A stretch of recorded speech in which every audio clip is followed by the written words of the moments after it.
Welcome to your Catholic Drive Time, keeping you informed and inspired. We love God, we ought to be able to talk about Him. Getting you started on your day. With the latest in breaking news and information. From the Vatican to the White House and everything in between. It's serious, it's fun, it's your Catholic Drive Time. Joining us right now is Mr. Pinar. He is an entrepreneur and a key figure with the Queen Isabella canonization process. He has a strong background in IT, and he's contributed significantly, including building the canonization website. Good morning to you, Mr. Pinar. Good morning. Pleased to meet you. Thank you very much for having me. Well, praise be to God. It's good to have you on. I heard about the canonization of Queen Isabella, and I was like, this is crazy. I love Queen Isabella, but whenever I bring her up, the immediate thing is people go straight to, she was terrible. She was the one who let Columbus come in and do all these evil things. And so I'm always trying to defend her. And I think it's wild to hear that people want to push for her canonization. So tell me about this. Let's start from the beginning. How did the canonization process, how did this kind of come up? Well, it went almost half a century ago. In 1948, a woman from Argentina, she was studying about all the teachers teaching her about Black legends and slavery and a lot of things that didn't make sense to her. And she said, my family comes from centuries of tradition, of Catholic tradition, and it's never been this way. So she made some research and she ended up writing the Holy Father in Rome saying, how can this woman not be canonized? So that started to shake the Vatican first, and then the Vatican, after concluding a preliminary studies, called the bishop in Valladolid, where she died, our queen, and they finally started the cause in 1972. Well, they ended the preliminary studies in 1972, and they started the cause, and it's been moving forward almost until 2005. Pope St. John Paul II came to Spain in 2005, and a lot of people say that it was the moment, and everything was ready. He even signed some documents acknowledging that he was going to write her name in the Book of Saints. But politics, high hierarchy movements, and it stopped. He came to Spain in the 5th century anniversary of her death. Everything was ready for that, but it didn't happen. So a lot of people are pushing forward again, and we're trying to expand her figure and her legacy. Now, of course, people don't really know how these things happen, so it kind of goes away. How did the process get reignited? What does that look like practically? It was reignited strongly in 2010. A lot of bishops from Spain and some from Spanish-speaking countries asked the Pope in an audience, and he said, "Bring me a letter with full support, like 100 bishops or cardinals should sign the petition, and we will have it ready." And they did. They gathered almost 100 requests from different bishops around the world, and it started there. It began strong again. It had like a roller coaster, ups and downs. But with the recent movement, the past postulator died, and a new one has come in months ago, and he's starting very strong work in getting this done. He already got an audience with the Holy Father in February 2024. So there's going to be a pilgrimage to Rome, and they're going to formally again request for her canonization. Praise be to God. I would love to hear it. Now, okay, so what is your connection with Queen Isabelle, and how did you get involved in this? I've always been connected to her because I think she really brought the faith to America. And when I moved to Dallas, from Madrid to Dallas in 2019, I kind of started realizing that in the US, Columbus was very well known, Fray Junipero is very well known, but her figure, who was the main cause of the evangelization, was really unknown. So, for example, as you were talking at the beginning, she put to jail Columbus. In her second trip, in his second trip, he brought some people from Cuba and he sold them as slaves in Spain. And he ended up in jail because of Queen Isabella. Slavery was never allowed in Spain or in the kingdoms of Spain. And Columbus is very well known in New York, in the country. He has a feast day because he brought the faith and the West civilization to the US. But Columbus would have done nothing without Queen Isabella. So I think she was much deeper in faith. He was a good Catholic, of course, but he had temptations like all of us. But Queen Isabella was really holy, and she didn't allow anything that could hurt people, could put people away from God, and was not related directly to the Catholic Church. Now, the story of Christopher Columbus, I think I for one love Christopher Columbus, and every day on his day we always talk about kind of the myth busting of the life of Christopher Columbus because he's vastly misunderstood, and I like to just adopt him as a part of Spanish culture, even though the Italians want to take ownership of him. And I'm like, guys, yes, he was Italian, but come on, the Spaniards are the only reason why he's famous. Otherwise, he would have got stuck in Europe. But praise be to God. Now, before we're going to go to a quick break. When we come back, I want to talk about the actual life of Queen Isabelle. But tell me about the website before we go to a break. Well, there's an official website from the diocese about the committee that is pushing forward the initiative. And what we have created now is a website for the US. We produce a small video. We want to make her figure known among the US citizens and all Americans. Praise be to God. That website, you can find it reginacatholic.org, reginacatholica.org. Catholica. Yeah, it's reginacatholica.org. My mistake. reginacatholica.org. You can find it there, and you can get more information about her, about what's going on there, any events that are going to be happening. Those things will be posted on that website.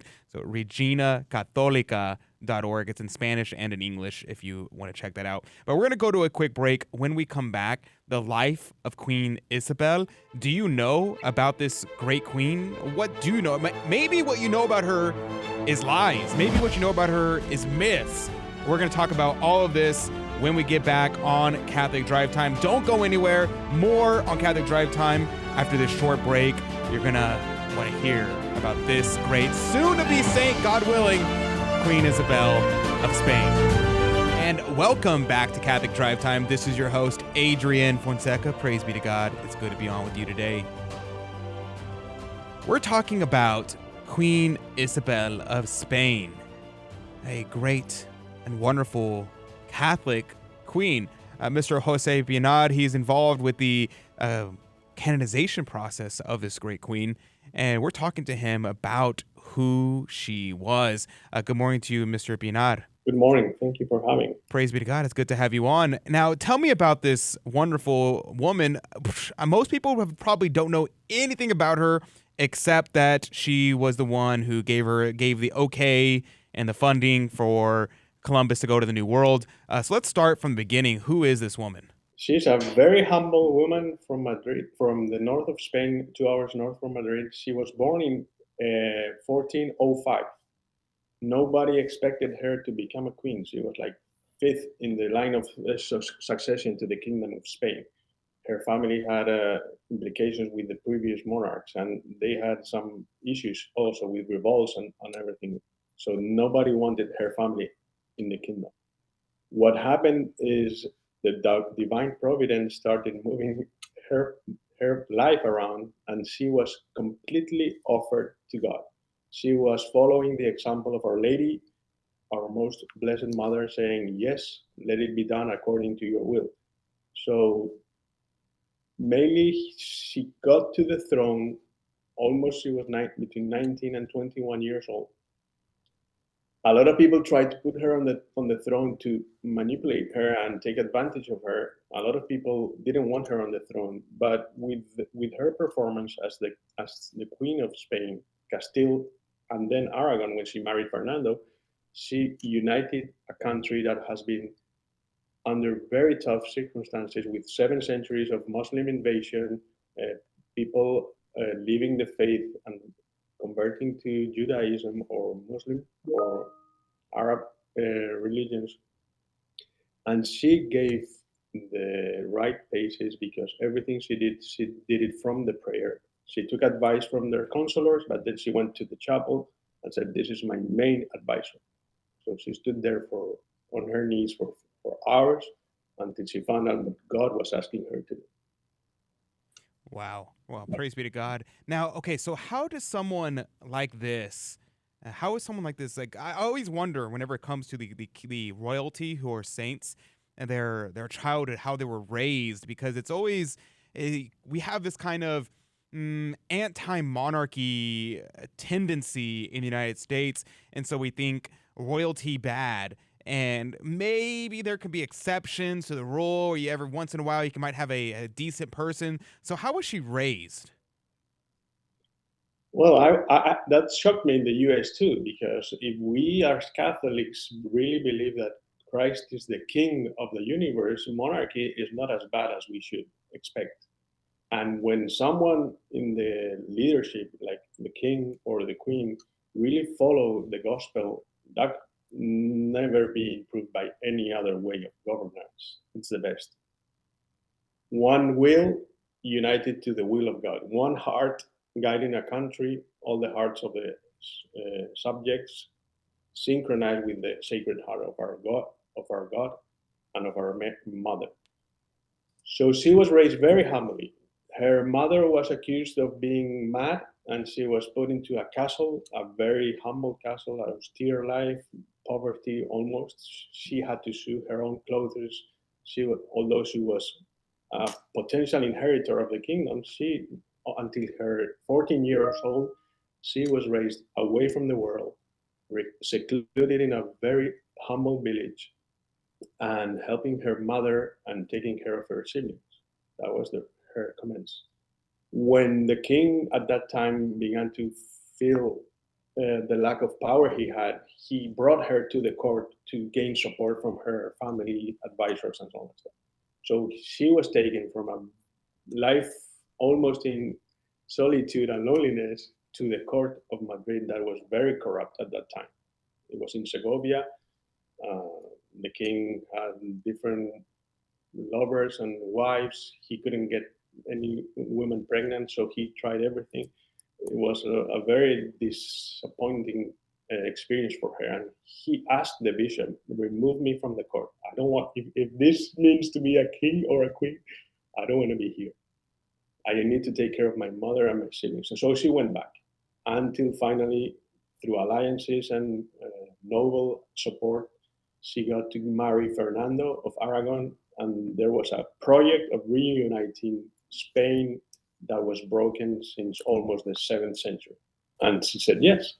They had different proposals. The kings of France wanted to marry her because she was young, beautiful, a very nice soul, not only physically but spiritually beautiful.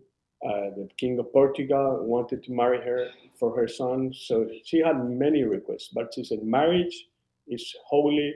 I need to marry for love, to build a family and build the kingdom of God. So when she found Fernando, she decided that God was calling her to marriage. She married Fernando. And from that moment, they started reuniting the country. Mm. And when they finished in 1492, they finally won the war against the Muslims. The invaders returned to Africa. She said, we have to bring that to the world, the good news to the end of the world. And that's why she supported Columbus to America. So that's And interesting. What about her? So what about her husband then? I know, like, for instance, the Blessed Karl of Austria here in the United States, for whatever reason, he is incredibly popular in the United States, even though he has very little connection to us. And his wife, Empress Zita, is also a servant of God, and they're pursuing her canonization as well. Is Ferdinand, was he a holy man, or what do we know about him? He wasn't. I'm not here to judge him. I don't know, but he did have affairs in the marriage with Isabel at the beginning. He lived in another country, and then they united Aragon and Castile. But initially, he had 3 or 4 years living outside of his house, and he did it. And he was a great man. He was probably one of the best. A lot of historians, it's not me that say that, Machiavelli and a lot of people that wrote about leaderships and how to be the best governor were inspired by his figure. He was a huge military strategy man. He was a great soldier. He led his men into battle every time. The first, he was he reunited Europe with his policies and diplomacy. He almost controlled the whole world to put it to the service of God. He was a very good Catholic, and he married an exceptional woman, but I don't think he was a holy.